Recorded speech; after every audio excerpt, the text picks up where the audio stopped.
오늘은 나는 남보다 더 낫지 않다라는 제목으로 함께 은혜를 나누고자 합니다.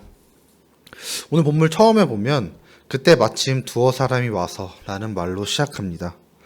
그때 마침이란 말은 12장에서 계속되는 예수님의 가르침을 배경으로 합니다. 예수님의 가르침은 12장에서 계속 이야기했던 것처럼 다가올 심판을 준비하라는 것이었습니다. 심판을 준비하라는 예수님의 말씀에 불편한 마음을 가진 두어 사람이 예수님 앞으로 나왔습니다. 그들이 예수님께 건넨 말은 빌라도가 어떤 갈릴리 사람들의 피를 그들의 제물에 섞은 일입니다. 갈릴리 사람들을 죽여 그 피를 제물에 섞어 제사를 드리게 했습니다. 역사적으로 이 일이 어떤 배경에 일어난 건지는 정확히 알 수 없지만 이 말을 전한 사람들의 의도는 분명했습니다. 그들의 의도는 자신들이 처참하게 죽은 갈릴리 사람들처럼 죄인들이 아니라는 것이었습니다.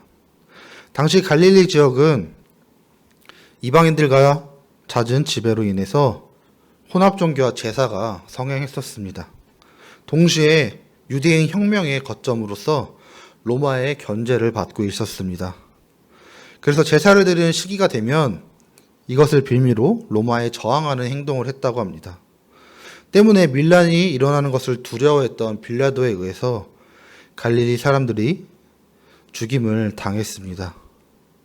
예수님께로 나온 자들은 그들의 죽음이 그들의 죄 때문이라고 생각했습니다. 자신들은 갈릴리 사람들보다 죄를 짓지 않아서 지금 살아있고 그들은 죄가 많아 죽었다고 생각한 것입니다. 예수님은 그 사람들이 아뢰는 말을 듣고 그들에게 갈릴리 사람들이 이같이 해 받음으로 다른 모든 갈릴리 사람보다 죄가 더 있는 줄 아느냐라고 말씀하셨습니다. 빌라도에게 죽임을 당한 갈릴리 사람들이 죄를 더 많이 지었기 때문에 죽은 것이 아니다 라고 말씀하시는 거였습니다.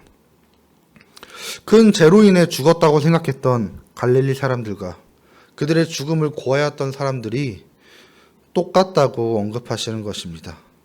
그러면서 예수님은 실로암 망대가 무너져 죽은 18명을 말씀하시면서 동일한 메시지를 주십니다. 회개하지 아니하면 다 똑같이 이와 같이 망할 것이다. 빌라도에게 죽은 갈릴리 사람이나 망대에 깔려 사고로 죽은 사람들 모두 어차피 다 같은 죄인이라 말씀하신 것입니다.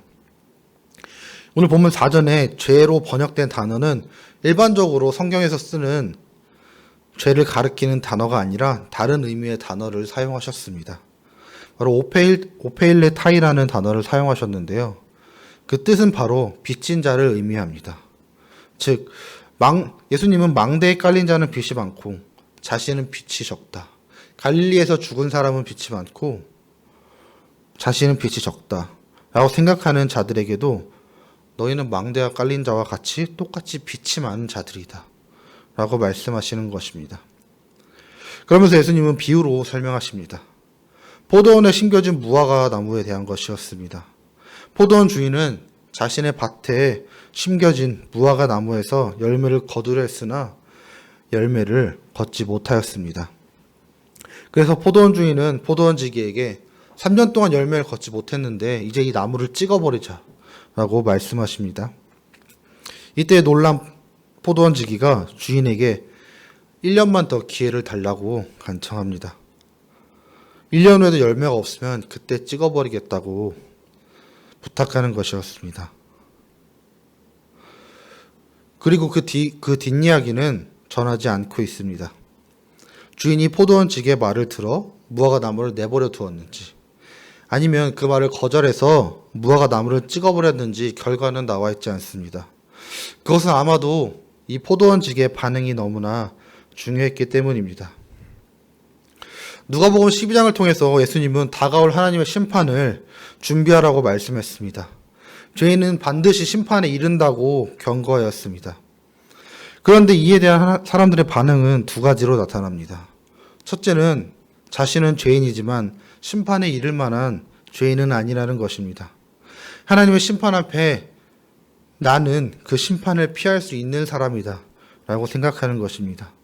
둘째는 하나님의 심판 앞에 다시금 기회를 달라고 하는 것입니다. 포도 얹기가 1년만 더 기회를 달라고 이야기했던 것처럼 하나님의 심판 앞에 다시 기회가 있을 거라고 생각합니다. 지난 3년은 실패했지만 다시금 기회가 주어진다면 성공할 것이라고 다짐하는 사람들입니다. 하지만 인간은 결국 또 죄를 짓습니다. 사사기에서 하나님이 이스라엘 백성들을 위해 사사를 보내주어도 결국 계속해서 죄를 짓고 벌을 받고 다시 회개하는 과정이 계속해서 반복되었습니다. 우리도 이들과 다르지 않기 때문에 기회가 다시 주어지더라도 우리는 결국 다시 죄를 지을 것입니다. 우리는 하면 안 된다고 알고 있지만 누군가를 미워하고 다른 누군가의 것을 탐내며 삶을 살고 있습니다. 분명한 것은 하나님의 뜻이 무엇인지 알고 있으며 무엇을 하면 안 되는지 알지만 하나님의 뜻대로 살지 않고 하면 안 되는 행동들을 하며 살아간다는 것입니다. 따라서 우리는 이제는 이 문제에서 벗어나기를 원합니다. 다른 이들보다 더 나은 자라고 생각하며 다른 이들보다 더 하나님께 가까운 자라고 생각하는 그 생각을 내려놓고 예수님의 기준으로 내가 죄인됨을 다시금 깨닫기를 원합니다. 또한 예수님이 더디 올 거라는 생각을 내려놓고 날마다 주님께서 오실 것을 기다리는 삶을 살아야 됩니다.